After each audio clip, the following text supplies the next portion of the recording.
তো সম্মানিত দর্শকবৃন্দ, সম্মানিত বিদ্যুৎ গ্রাহক, অনেক অনেক বিষয় আপনাদের সময় পেলে জানানোর চেষ্টা করি এবং একটু বৃহৎ আকারে ভিডিও তৈরি করার চেষ্টা করি। এখানেও এর আগেও ভিডিও করেছিলাম, তবে এর আগে বলেছিলাম যে এখানে যে ভিডিও করছি কিছুদিন পর কিন্তু জায়গাটি দেখলে আপনারা হয়তো বা চিনতে পারবেন না।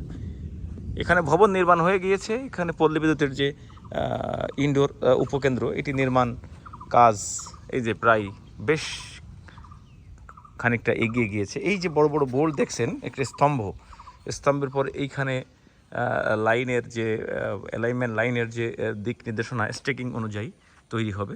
33,000 লাইন থেকে দেখতে পাচ্ছেন এই পাশে 33,000 লাইন, মানে হাই ভোল্টেজ, যেটাকে 33,000 আপনারা অনেকেই এই নামগুলোর সাথে পরিচিত। 33,000, 11,000, 6,000।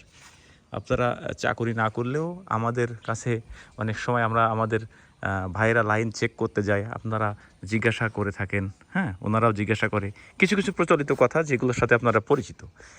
এইখানে যে উপকেন্দ্রটি নির্মাণ হচ্ছে, এই উপকেন্দ্র বৈদ্যুতিক উপকেন্দ্র, এখানে পল্লী বিদ্যুতের 33,000 ভোল্ট এখানে ঢুকে 11,000 লাইন বের হবে, ভোল্টেজ বের হবে, অর্থাৎ হাই ভোল্টেজ ঢুকবে, লো ভোল্টেজ বের হবে। এই লো ভোল্টেজটি আপনাদের এলাকায় গিয়ে বৈদ্যুতিক ট্রান্সফরমারের মাধ্যমে, ট্রান্সফরমারটির নমুনা একটু দেখায় জুম করে, একটা ট্রান্সফরমার আছে এখানে, এই যে ঠিক এমনই একটি ট্রান্সফরমার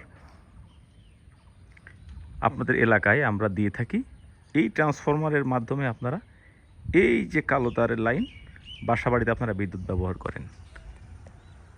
তো যেভাবে পারি, যতটুকু পারি নিজের ভাষায় নিজের মতো করে আপনাদের বোঝানোর চেষ্টা করি। একটা লাইন চালু করলাম, লাইনটি কিন্তু এই যে কিছুক্ষণ আগে চালু করলাম, অন্য একটি থানা আমাদের এখান থেকে চলে, ওনাদের লাইনটি বন্ধ হয়ে গেল।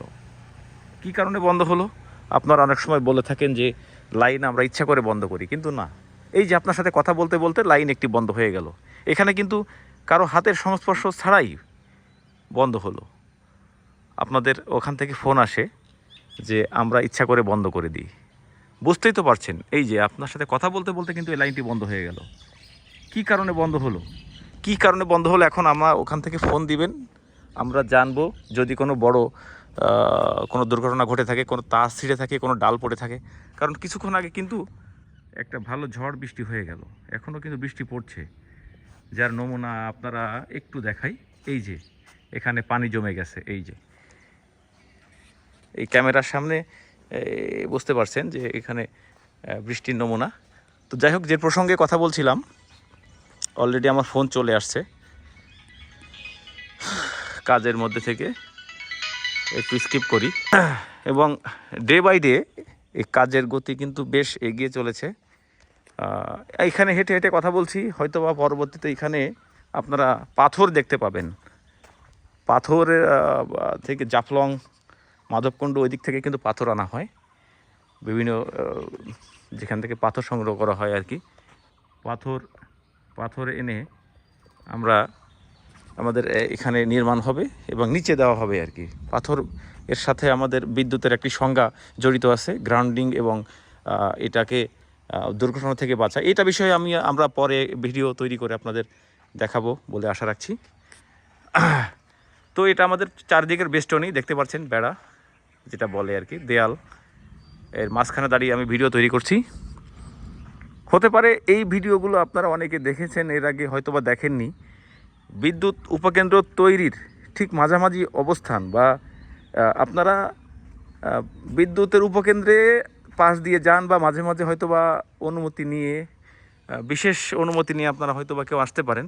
তবে উপকেন্দ্র তৈরির আগের যে ভিডিও, মানে মাঝামাঝি পর্যায়ের যে ভিডিওটা, এটা আপনারা হয়তো বা অনেকে জানেন না। এই জন্য আপনাদের বারংবার দেখাচ্ছি, কারণ এই অজানার প্রতি আপনাদের অনেকেরই আকর্ষণ থাকতে পারে, অনেকেই জানতে চান।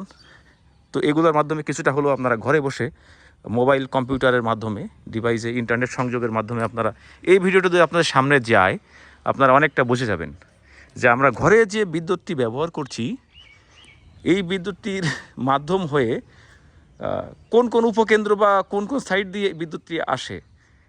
জাতীয় গ্রিড থেকে আসে কোনো একটি বিভাগীয় পর্যায়ের গ্রিড, বিভাগীয় গ্রিড থেকে চলে আসে এই যে আমার আপনাদের একটা উপকেন্দ্র দেখাচ্ছি, আমি এখন যেখানে দাঁড়িয়ে আছি এই সব উপকেন্দ্র থেকে ডিস্ট্রিবিউশন হয় প্রত্যেকটি এলাকায়। এই দেখেন এসব স্ট্রাকচার কিন্তু বসানো হবে, বসিয়ে তারপর কিন্তু transformer, voltage regulator, lightning arrester, যে ভাষাগুলো বলছি এগুলো বৈদ্যুতিক ইকুইপমেন্ট। তো বিশেষ করে শুক্র শনিবার বা বন্ধের দিন বা যেদিন ডিউটির চাপ একটু কম মনে হয় ওই দিনে সময় সুযোগ করে ভিডিওগুলি তৈরি করার চেষ্টা করি আপনাদের দেখানোর জন্য। এই ভবনে এখানে থেকে লাইন অপারেট করা হবে। অপারেশন যিনি করবেন, অপারেশন অফিসার যেখানে থাকবেন আর কি, ইঞ্জিনিয়ার এখানে ডিউটি করবেন, আর অফিসাররা থাকবে। তো যাই হোক দেখাতে পারলাম। আর একটু আগে যে লাইনটি বন্ধ হয়েছিল এখানে সে লাইনটি আমরা ওনাদের ক্লিয়ারেন্স সাপেক্ষে চালু করে দিয়েছি।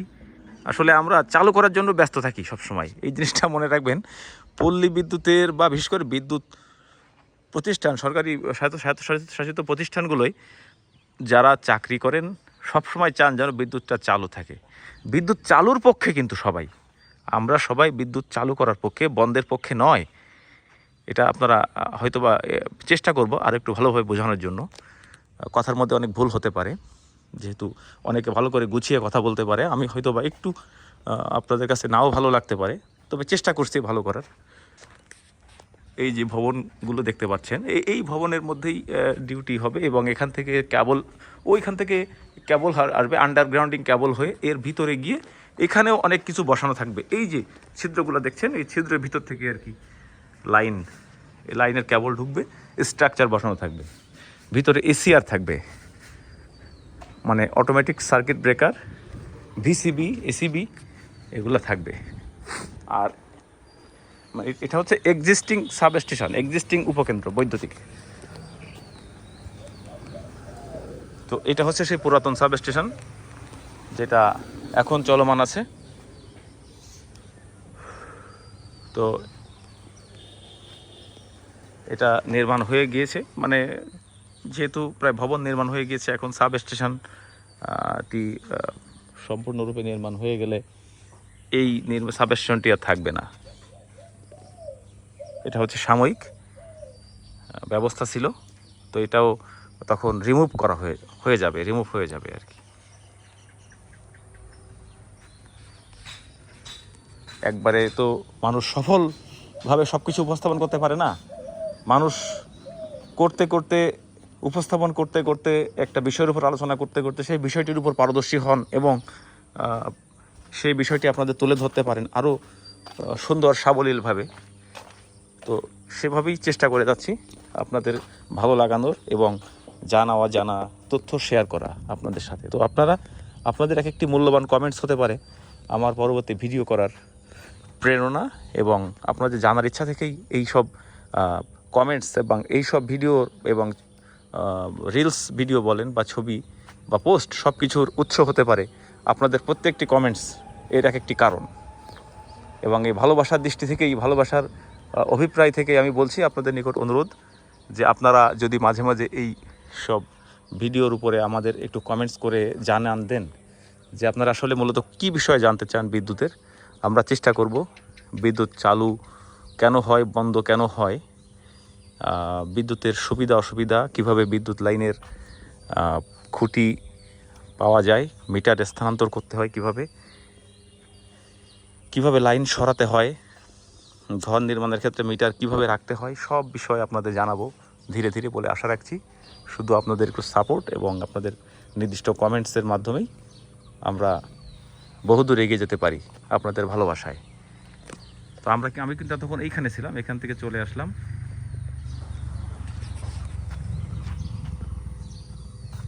পুরাতন উপকেন্দ্রে।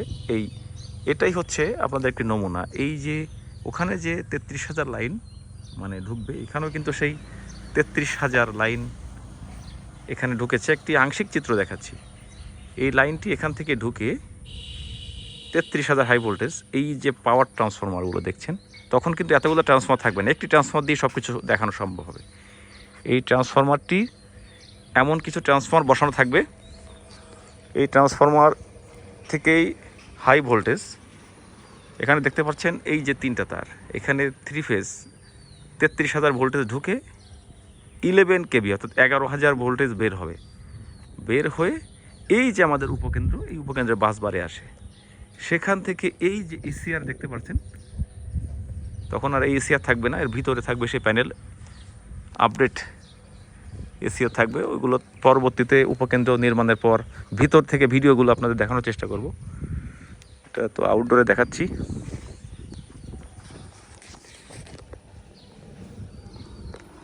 তো এভাবেই দেখবেন আপনারা। এখান থেকে আপনাদের এলাকায় বিদ্যুৎ ডিস্ট্রিবিউশন করা হয়, এইখান থেকে। তো এইভাবেই আপনাদের এলাকায় এই তারের মাধ্যমে বিদ্যুৎ পৌঁছে যায় দূর, বহু দূর। এইখান থেকে মাঝে মাঝে লাইনের একটা সেকশনও থাকে, কেটে গেলে আমাদের রাত বিরাত আমাদের প্রতিনিধিরা, আমাদের বিদ্যুৎ কর্মীরা আপনাদের এলাকায় সংযোগ দিতে যান লাইন চেক করে। এই হচ্ছে লাইনের সেকশন, এই লাইনের মাধ্যমে চলে যায় আপনাদের এলাকায় বিদ্যুৎ সেবা পৌঁছে যায়। তো আপাতত আজকের এই ভিডিও থেকে বিদায় নিচ্ছি। পরবর্তীতে কোনো এক সময় ভালো কোনো সংবাদ ও তথ্য নিয়ে আপনাদের মাঝে হাজির হয়ে যাব বলে আশা রাখছি। এ পর্যন্ত সবাই সুস্থ থাকবেন, ভালো থাকবেন, সবাই নিরাপদে বিদ্যুৎ ব্যবহার করবেন, আর না বুঝে কখনো কোনো বিদ্যুৎ লাইনের হাত দিবেন না।